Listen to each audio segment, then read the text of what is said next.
So this example that I'm going to show you for the simple compound machine is basically a lever, which is this object is basically scissors, and this object is basically representing the first class of levers.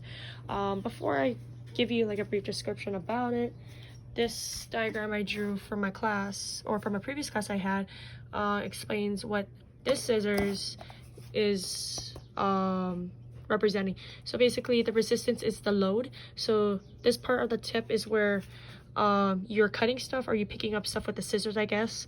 That would be the load where you're having contact with another object with the scissors. As for the pivot, it will be in the middle of the scissors where I'm opening and closing it. As for the effort of the force is having my hands to actually force, let's say, a paper to be cut, to be closed, and the effort of pushing it away is to open it.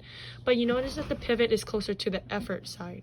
Now for the effort side, it's gonna be less than 1. So the pivot closer to the effort is less than 1, which is the effort arm is shorter. As for the resistance side, where the load is, it's always greater than 1, because the resistor arms aren't shorter than the effort arm. So it will have more of a greater advantage when cutting it. As for the effort, I need more force in order to close the pivot.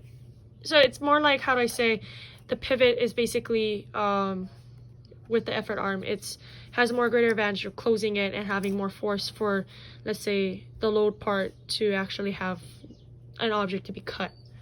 And this is based, or this is an example of the first class lever.